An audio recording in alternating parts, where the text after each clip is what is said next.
Want to expand the reach of your content? Start a podcast. Feature industry experts on your show and leverage the influence and reach of your guests to grow your brand. Learn more at sweetfishmedia.com. You're listening to B2B Growth, a daily podcast for B2B leaders. We've interviewed names you've probably heard before, like Gary Vaynerchuk and Simon Sinek, but you've probably never heard from the majority of our guests. That's because the bulk of our interviews aren't with professional speakers and authors. Most of our guests are in the trenches leading sales and marketing teams. They're implementing strategy. They're experimenting with tactics. They're building the fastest growing B2B companies in the world. My name is James Carberry. I'm the founder of Sweetfish Media, a podcast agency for B2B brands, and I'm also one of the co-hosts of this show. When we're not interviewing sales and marketing leaders, you'll hear stories from behind the scenes of our own business. We'll share the ups and downs of our journey as we attempt to take over the world. Just kidding. Well, maybe. Let's get into the show.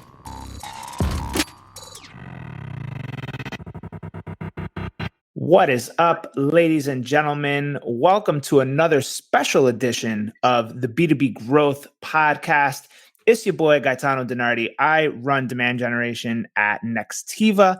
And today we are talking with Moran Altarac. She is the COO of Metadata IO. And before we get all into that, I just want to make it known that this is a very special edition of the B2B Growth Podcast because you normally hear James Carberry or Logan Lyles doing the interviews. But today I am stepping in and taking on the duties of doing the interview. And you're probably going to see me a little bit more on the B2B Growth Podcast as I once in a while will step in and have cool guests like Moran on. But today we're going to be talking about advertising and marketing, and we're going to be talking about a lot of things within that. But first, I want to introduce Moran to the show. Welcome aboard. How you doing today? I'm great. Thank you for having me. I'm honored. I didn't know it was your first one, so thank you. Yeah, this is the first one. I've been on a lot of interviews on the B2B Growth Show where James Carberry has interviewed me about things that I've done. But now we're kind of flipping the script a little bit. I really love the getting to know people, the interview stuff. And I'm pretty decent at it. I'm not bad. I'm getting pretty good. You know, that's why I told James, like, look, man, let me step in and do a couple of these. And, if I suck, knock me off. But if I'm good, keep me going. So, yeah, that's why I wanted to talk to you, Moran. So first of all, Metadata IO, your website says that you are augmenting the human marketer. This is very intriguing. It's interesting. I think I get it conceptually, but what does it mean and what the heck is Metadata IO? What are you guys doing? Good question. So, you know how today there's a lot of like those fancy words, machine learning and AI, and everything is in the cloud. So augmenting is one of them. But the bottom line of what we do is we're a lead generation platform. So we focus on one thing, and is to generate a pipeline for our customers and also accelerate it. I think maybe I'll start by just kind of describing our process, and it will make more sense of where this augmenting part comes to place. Okay. But basically, it also touches the marketing and sales process. But what we do is our platform is a SaaS platform. We connect to our customers' CRM system. We have a built-in integration with Salesforce. And what we do is we pull the information from their Salesforce instance into our platform. And it's the, accounts, contacts, and opportunities, and we enrich it. So this is where the first part of the augmenting the marketer comes into place. We enrich it. So you know how Salesforce information is not always complete. You might have a job title, maybe not. You have an email with no job function, a company without a company size. And then your ability to learn is very limited. Right. So we're augmenting the information. And then when we feel that we have a data set that's big enough, we run our algorithm on it. And the main idea here is basically to say, based on what you have done so far, this is who metadata thinks you should go after or you shouldn't go after. So maybe you're investing a lot of time in opportunities that you constantly lose. So we want to give you all this information that for any other marketer, just by looking at their Salesforce, it's going to be very difficult to understand it. So that's the first part of where we augment the information. So how do you guys compare it to something like a Clearbit, for example? Because there are a lot of Salesforce data enrichment, database cleanup softwares out there. It seems like you guys are a little bit different. Seems like you're enabling some of that data enrichment. And then from there, you're kind of taking it a step further by sort of firepowering the account-based marketing, account-based sales process, it looks like. Is that about right? Yeah, that's exactly it. So we Okay. actually work with data sources like Clearbit Okay. to enrich the data, but Clearbit enriches it and shares it with the customer. We enrich it only to profile what the customer should go after. So what will Hmm. be their target audience? What will be what we call their ICP, their ideal customer profile? Okay, cool. I think that's a pretty good overview. I'm intrigued right now. I'm like, tell me more. This is one of the first of its kind that I've heard of. I know the company is relatively new, and we'll get into some of that. So let's talk about this. Like, what is the problem that you guys are solving? I think the data enrichment is always going to be a big one, but beyond that, like, why is this so important? What is the impact of this problem? How large is this problem from your perspective? Yeah, absolutely. So the first part of generating that ideal customer profile is just the first thing that we're looking at, right? So the real metadata magic comes when we run the actual campaigns on the different channels.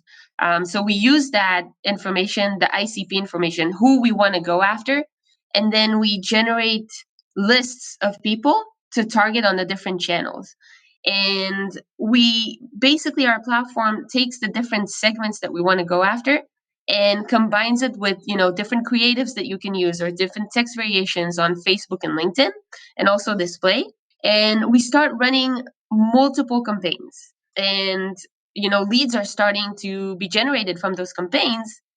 And this is the second part that we're solving. So let's say Got it. you're a B2B company, right? And you want to know very quickly which campaigns are working for your segments. Hmm. Our platform will tell you that. It will tell you very Hmm. quickly which leads are good, which leads are not, just by constantly looking at your Salesforce information and your marketing automation information. So that's the big second part that we're solving. Hmm. And that's kind of our secret sauce, that layer of how quickly can you experiment and run different experiments on the channels or different campaigns, and how quickly can you learn from them. So I would say that's probably the main thing that we're trying to solve. But also, to your question of the main problem we're solving is the ability to show ROI. So Hmm. Hmm. how companies are just running campaigns, and the marketing function will say, I generated 1,000 leads this month. Hmm. And sales will say, okay, but these are not good leads. This is not the people that we want to go after. Hmm. So our platform is able to show how every lead that we generated, how this lead progressed down the funnel. Did it turn into an MQL? Did it turn into an opportunity? So that ability to track and show the ROI solves one of the biggest sales to marketing problems. Fantastic. Let me ask you this: what category is your tool fit in? If you had to say it's in a bucket, like if you're on G2 Crowd, like what category would I have to go to find your tool? Yeah, great question. So the G2 crowd category is actually account-based execution. Oh man, Yeah. a new Uh, category for everything nowadays. yeah. If you ask me, we're a lead gen platform Okay. or account-based Yeah, platform. this sounds like account based with a mix of, with a good advertising mix built in. I mean, it really sounds cool. You got some great logos on the homepage. I mean, it looks like you guys are working with companies that are pretty legit here. I mean, you've got Engagio, you've got Bird Eye, Growbots, Intel, Ping, Reactful, Refuel. I know a lot of these companies pretty legit. It's pretty cool to see these. So yeah, let's get into some of these like sort of stat sheet questions here. So first of all, how long have you guys been around? We've been around for 4 years. We actually Okay. launched the platform in May 2018, so Okay. about a year ago. Okay. Fantastic. And now, are you guys bootstrapped or have you raised capital? We raised capital. So we technically still sit as a seed round. Okay. We raised 4.8 million. Okay. Yeah. Healthy seed round right there. Yeah. Great. So how many employees are you guys?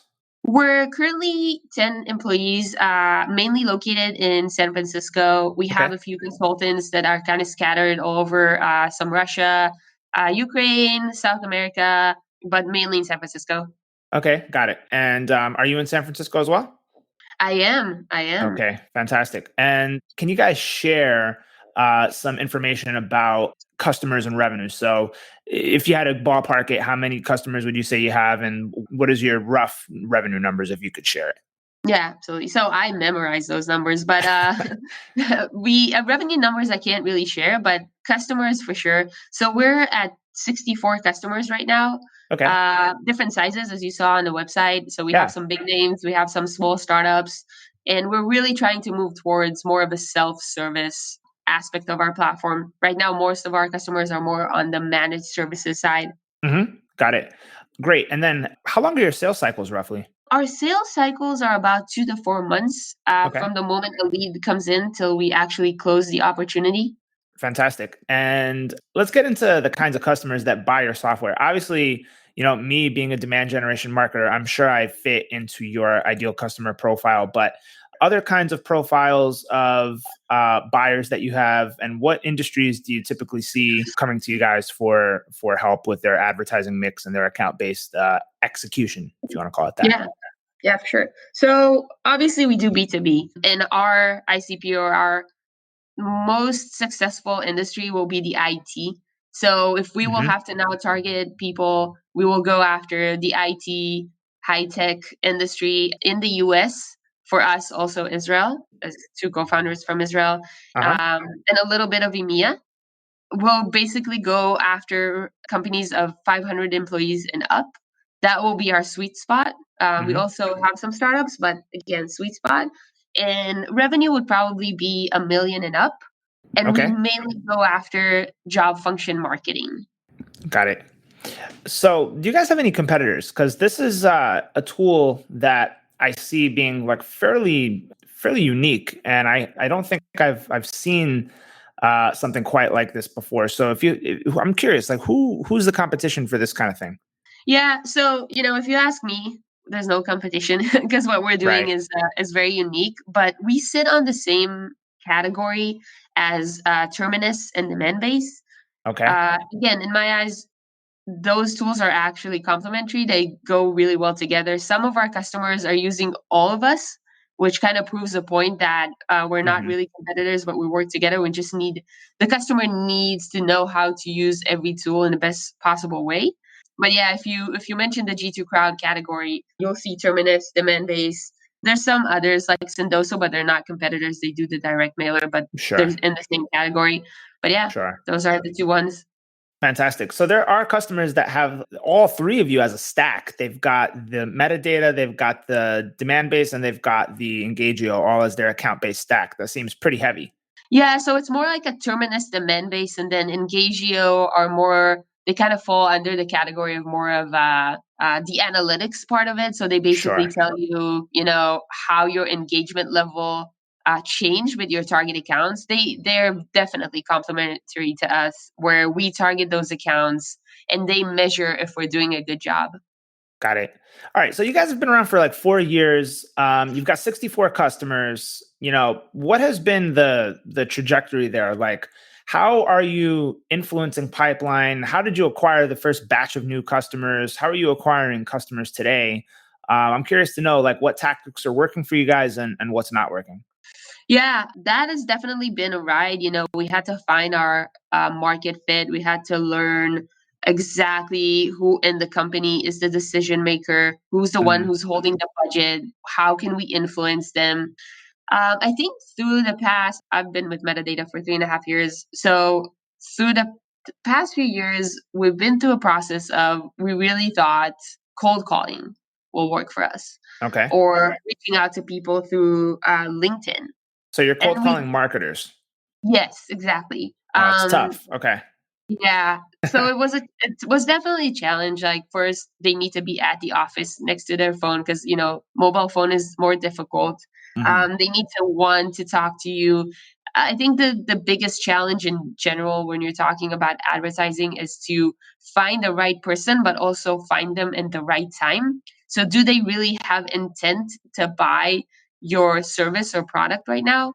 That we definitely improved that over time. But cold calling, reaching out through LinkedIn didn't work for us. We didn't show or we didn't see the ROI from that. Okay, so Um, cold calling, bust. Cold outreach on LinkedIn, bust. I'm curious to see what other tactics you guys have tried. Yeah, so as we kind of grew a little bit more, the one thing that works for us is obviously using ourselves. So we use metadata on metadata. We know exactly Mhm. who we want to go after. One of our CSMs is actually managing that account as any other account. So we really treat metadata as one of our accounts. And what we saw as we kind of learned the industry is that usually targeting the audience that we want, but from every single point of contact will work for us. So Okay. basically, we advertise using metadata. Hmm. We used Sendoso to do direct mailers to exactly the same people.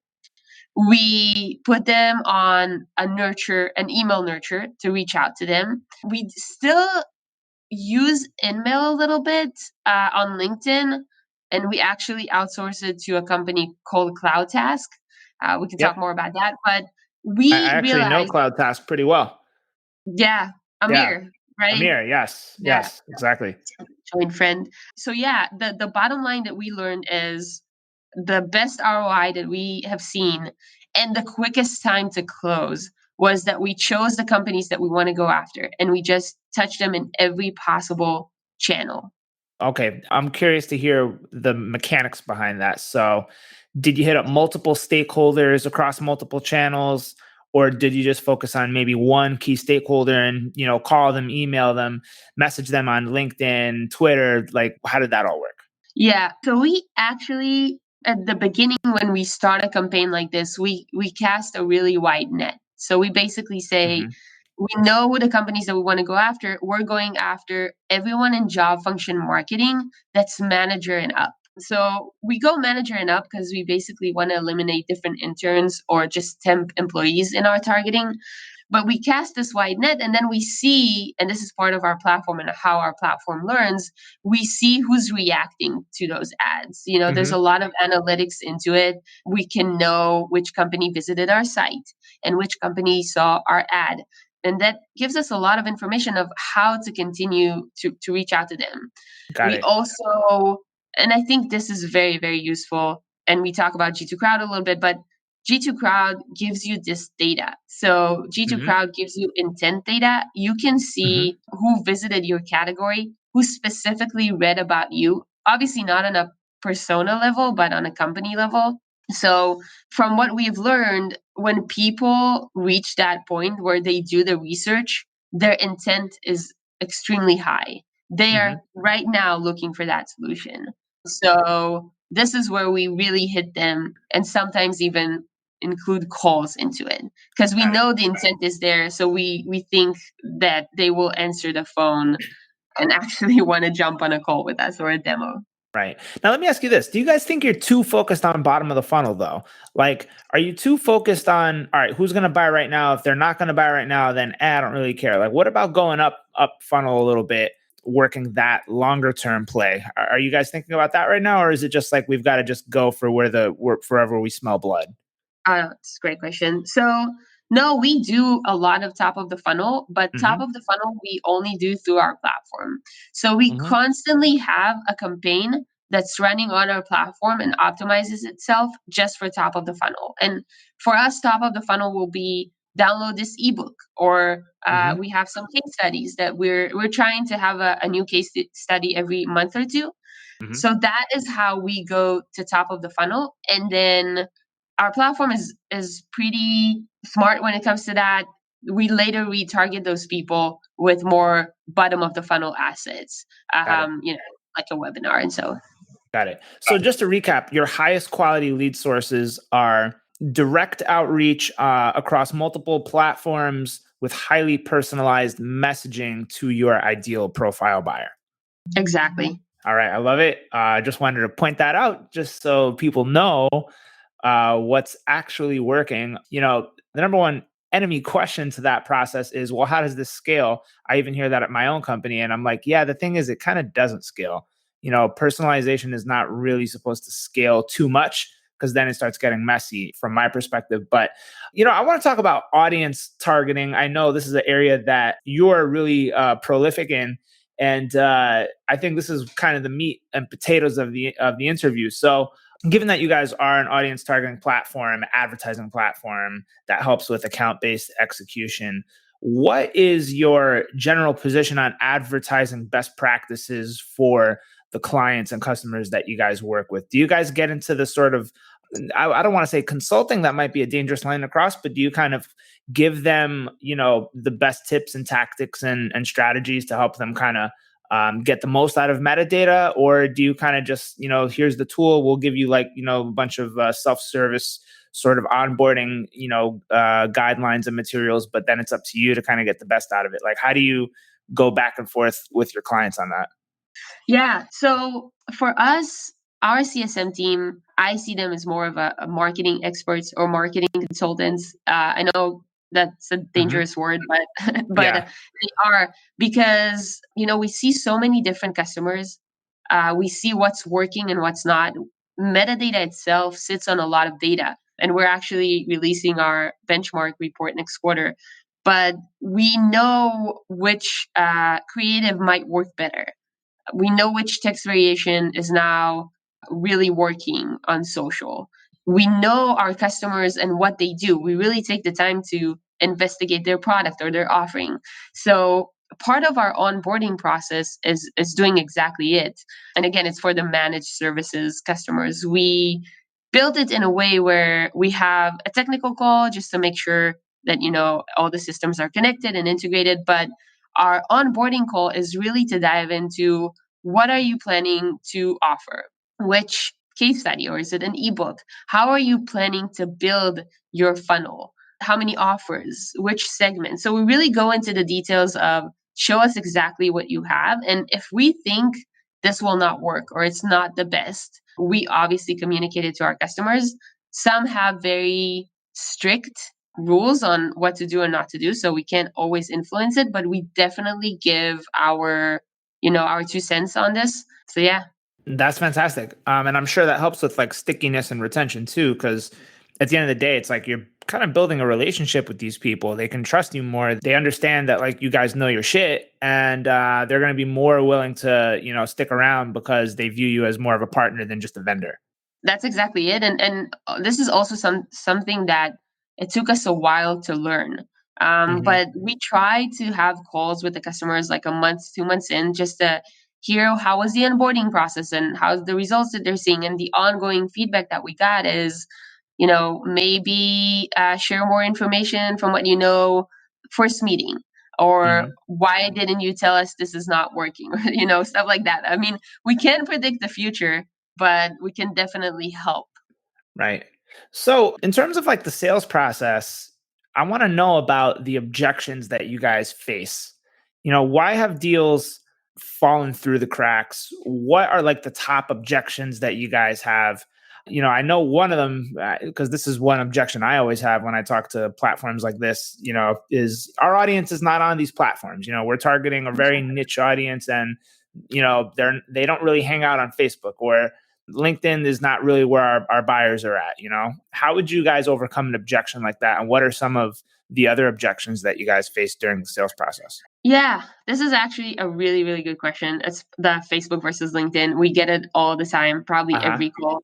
In general, objections could be, we just don't have the integration to the right channel that they want to run on. So some are now looking for channels like Quora, which we don't integrate with Interesting. yet, or Twitter. I think most of the customers that are looking to target engineers are looking for Twitter as a channel.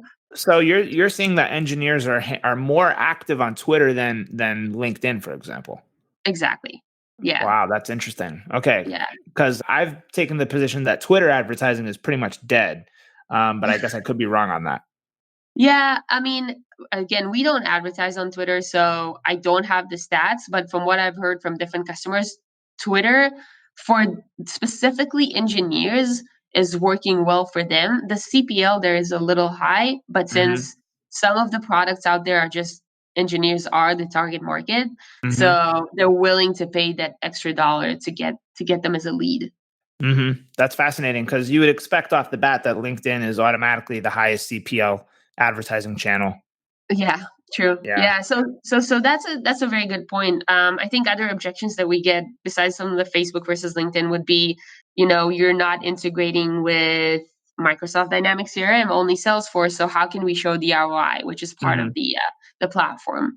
Hmm. But if we focus on the Facebook versus LinkedIn CPL too high and so on, we today a lot of the decision makers are younger, and we're basically saying everyone today has a Facebook profile. They might not be as active on Facebook, but it doesn't mean that they're super active on LinkedIn. So we truly believe, and we see it with other customers that insist on not advertising on Facebook, that one channel influenced the other. That's why we want to go, and we see it also on ourselves. As I said, we want to touch the same group of people, the same segment, wherever they go. If Nutanix is a customer of ours and we advertise for them and they go after very specific audience, we want that person when they're on Facebook checking, what's up with their friends' kids, or on LinkedIn reading about stuff for work, or on display just going on whatever news site it is, wherever they go, they're going to see this ad. And eventually they're going to remember it and they're going to click on it. So they might click on it when they're on LinkedIn, but Facebook definitely influenced it. So, that kind of covers the first part of Facebook versus LinkedIn. And then you have the second part that comes up during our calls is, but LinkedIn CPL is just too high for us. Hmm. We're not willing to pay $150 for a lead. And then Hmm. this is where the ROI comes into place. So yeah, Hmm. you might be paying $100 on LinkedIn and $20 on Facebook, but what are you getting in return? What is Hmm. your ROI on those leads? And this is part of what we give, because we track how those leads are progressing. And from my experience and just in this industry, the ROI that you see from LinkedIn is faster and higher.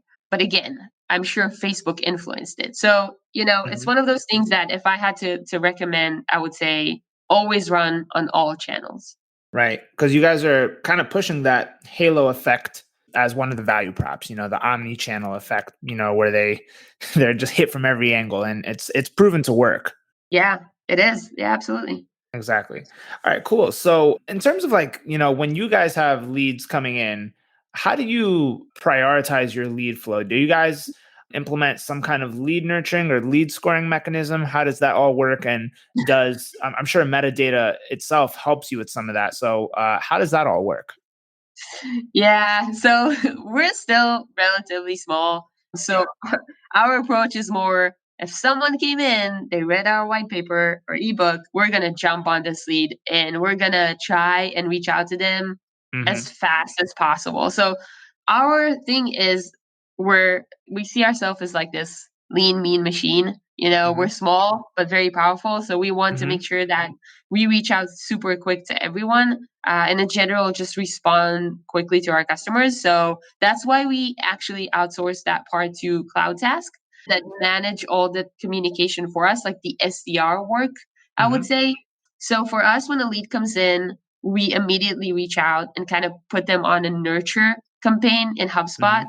We do not use any scoring right now because again, we just see everyone as a potential, and we're not in this lead volume that we say, okay, let's hold it and only give sales the golden ones. So no real scoring and no real indication for MQL right now. I think as we grow, we'll probably consider it, but right now we're kind of jumping from lead to opportunity. And for us, Hmm. an opportunity is if they agreed to a demo. If they Hmm. jump on a call with us and agreed for a demo, that's an opportunity for us. Hmm. That's fantastic.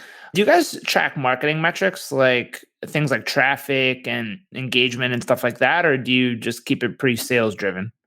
We keep it pretty sales driven. Hmm. A lot of what we do right now when it comes to traffic is a combination of site insights that we have on our website. So we use Lead Feeder for that, and Hmm. we basically know which companies visited our site, and kind of we compare it to our target list. But a lot of our efforts right now are basically built on G2 Crowd and the intent information that they give us. So this is kind of how we divide our more top of the funnel, as you mentioned, with Lead Hmm. Feeder, and more bottom of the funnel with G2 Crowd. Got it. So, the last thing I'm kind of curious about is like, it's really hard to break through to new prospects, especially marketers. Like as soon as like I have my, when people see my profile and they see demand generation, it's just it screams like, "Oh my god, this person is a decision maker. He's interested in all these kinds of different, marketing mix tactics and tech stacks and all this sort of stuff." So, demand generation marketers are getting hammered left and right. How are you guys differentiating? How are you breaking through? What kind of messaging are you leading with on the first touch with some of these demand generation marketers to sort of be different, stand out, and eventually capture responses and hopefully turn that into a meaningful sales conversation? This is it's a very good question because we're still learning that part. We're still not 100% sure, but few tactics that work for us. So we feel like our platform basically saves that VP dimension or director of growth so much money, because the amount of people or the team that they'll have to run all those different campaigns and then quickly learn from all those campaigns, it's Hmm. at least 2 3 people full time. So a lot of the things that we emphasize in this first touch or the ad itself is the money that we're going to save you, or Okay, so the you lead with cost savings. yeah, yeah. Okay. And also a lot of those things has to do with how are you going to show your CMO that you're successful? How are you going Hmm. to show your CRO that you're successful? And this is where we emphasize the ROI part of it. Hmm. So we want to help you show that the leads that you're generating are good, and we want to help present to your management team that they actually generated ROI. Hmm. Okay, got it. So you're it's a mix of, hey, you're going to save this much money, and then you're going to be able to prove ROI and look great in front of your boss. Yeah, I think it is exactly it. Like it's kind of funny, but this is also how we segment our targeting. Another thing that's important and really really works for us, especially as a startup, is the different partnerships that we have and the webinars Hmm. that we're doing with those partners. So it's kind of a way to help each other because, if you think about it, even CloudTask or Bombora, that's a partner, or Yeah, Mentigo, they're a Montboro is partner. great. Yeah, and we love working with them. Yeah. But the thing is, every customer of Bombora is a potential customer of Metadata. Right. So running a webinar together, the leads that are coming in from that is they're very very good, because there are people that are interested in hearing more and Hmm. hearing more about account based marketing or account based execution, and also it works for Bombora because we're using their data. So Hmm. those are the things that really, really work for us lately. You can see on our website, we're doing a webinar. Gil is our CEO. He's doing a webinar probably every month with Okay. different other customers or partners, or we did one with G2 Crowd. And so that's a very strong tool to use. That's really not cost at all. Sorry, it doesn't cost that much money to invest in it, but Sure. it generates a lot of good leads. Fantastic. So, I mean, what's the end goal here? What's the end game for you guys? I mean, you're 4 years in. You raised some capital. Is the next move to raise more capital and just continue scaling growth and see where this thing goes? Yeah, so it's a good question which Gil and I constantly talk about and consider. But right now our goal is an A. We want to raise more money. We want to expand. We really believe that what we have here is working nicely, especially because when we started, we didn't have the platform. So we know exactly how painful it is before and after, Hmm. and the benefit of the after. Hmm. So an A, growing, scaling, also, building more parts to the platform.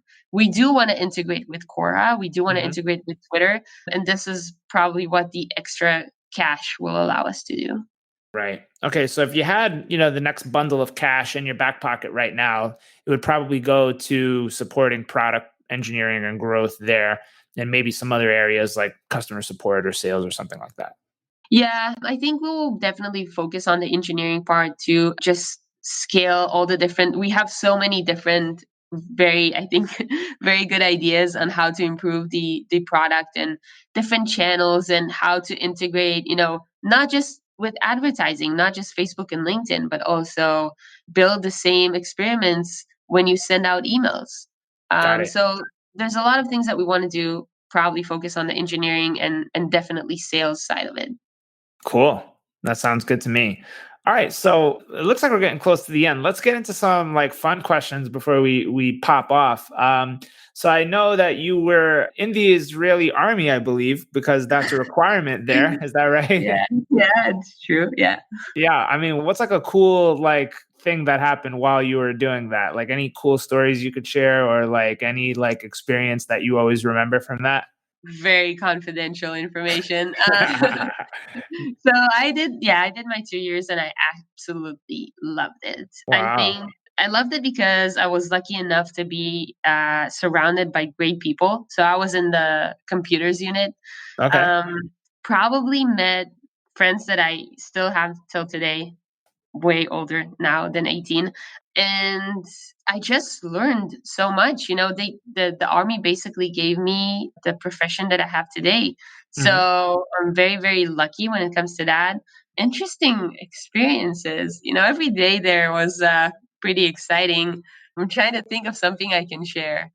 Um, yeah, I think everything that comes to mind I probably cannot share. But All definitely, good. if you ask me, would you do it again? I would probably say yes. That's So cool. I would do You know, it if you again. just if you just think about it, like the American mentality at 18 is like, where am I going to get my next, crazy night out at the club? How am I going to get the next drink? You know what I mean? Yeah, It's all about partying and having fun. Meanwhile, you guys are like, hey, we gotta prepare. You know what I mean? We gotta yeah, prepare for the army, and we've got to get disciplined about our lives, and we got to serve our country and get things in order. It's just I admire that a lot, and I think it's just when you compare the American mentality to that, it's like, wow, what a difference, yeah. No, thank you. Yeah, I agree. I think the discipline is a very good point, and also it gives you so many tools Right. to just deal with your life and whatever comes at work. And I think take everything in the right proportion in life. Just look at it in a good way. But yeah, it was definitely an experience, and I think that in those 2 years, when I finished, I was 20. I have grown a lot. I was pretty spoiled at 18, not so spoiled at 20. So yeah, that was a life changing event for sure. Cool. All right. So you're talking to an Italian boy, so we got to talk about food. What is your favorite food, or some of your favorite foods? Wow, I want to say pasta now, but this whole gluten thing killed my life. Yeah. Well, you have to be gluten free. So when I was younger, definitely pizza, pasta. And then as I grew older, I realized that for every slice, I need to run a lot, so or more. So try to Yeah. balance it. But I definitely, especially here in San Francisco, but there's so many different options. I love Yeah. everything. I love Mexican food, Thai Nice. food. I would say Thai is my thing right now. Oh wow. I'm a Yeah, huge Thai food fan. Not many people would know that, but growing up everyday Italian, yeah, I had pasta and pizza at my disposal pretty much. My grandma used to chef it up. My mom chefs it up. And when I first discovered Thai food, it was like college. I was like, wow, what is this new thing here? yeah, And yeah, I was just obsessed with it ever since. let's go. That's cool. All right. Where's one place that you want to visit that you haven't visited yet? There's so many. I try to travel inside the US as much as I can, just see new places. I'm actually doing a coast to coast train trip at the Oh, end of wow. this month, but I would say my next destination would be Australia. I'm very Ooh, excited. that's a good one. That's on my list too. Haven't been there. Yeah, I like to travel, but Australia is, I always find it interesting and I'm definitely going to do it. Awesome. So, yeah, so we're getting close to the end. Before we wrap it up, what's the last bit of advice that you would give to a demand generation marketer or even an advertiser in B2B looking to step up their game or improve, like things that you're seeing in the field, trends? What's like the one bit of advice you would leave to someone that's looking to step up their game? I say experiment. Just run experiments. Don't be Hmm. afraid to try new tools. Obviously, it has to do with how much budget you have. But we say in metadata, like A/B testing is dead. Don't just Hmm. try one or two. Just try as much as you can. Even run if you don't have a lot of budget. Just run a direct mailer on a small group of Hmm. people and just constantly compare results, compare tactics. In this industry, you don't have to run something for a long period of time to get the results. Hmm. In a month or two, you kind of know what's going on. You learn from it. Is it bringing me good leads? It's not. Are they turning into MQLs and opportunities? Really depends on the sales cycle. But in general, my very high level advice will be run experiments. Don't Hmm. be afraid. Try different tools. You're going to find a tool that works best for you, for your industry, for your company, and then pour the budget into it. I love it. That's awesome. And I would agree fully with that advice. Don't keep yourself in a box when it comes to experimentation. Don't just think it's one and done. It's truly a never ending process. So I would agree with that. And I love that advice. Cool. So, where can people hit you up? How could they find you? How can they get in touch? Yeah. First of all, metadata.io is our website. And Okay. then my email, I'm sure you can share it, but it's moran.altarac@metadata.io or just support@metadata.io would work as well. Hit me up on LinkedIn if we want to be very close, Facebook. But yeah, that's pretty much it. Nice. Yeah. How do you feel about that, by the way? People from the business world connecting with you on Facebook. So if you would ask me 5 years ago, I would say no way. Yeah. The pictures that I share or the life experiences, not necessarily something I want my peers to be part of. But as I grew older and share less on Facebook, I actually am 100% okay with it. I have a lot of customers that are my friends on Facebook. I actually find it useful because I ask different business related questions and Mhm.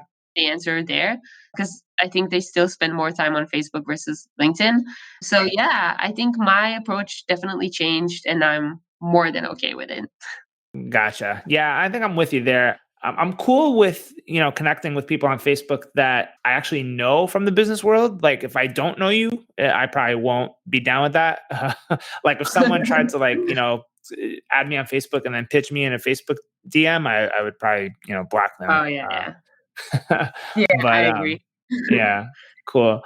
Yeah, so this has been awesome. I think it's going to be a really valuable gem for marketers and anyone that's really looking to step up their account-based game. So thanks for sharing all this cool knowledge today, Moran. It's been a pleasure. And yeah, we'll catch you next time. Thanks so much. Thank you. It's been All fun. right. Thanks. Take care. We totally get it. We publish a ton of content on this podcast, and it can be a lot to keep up with.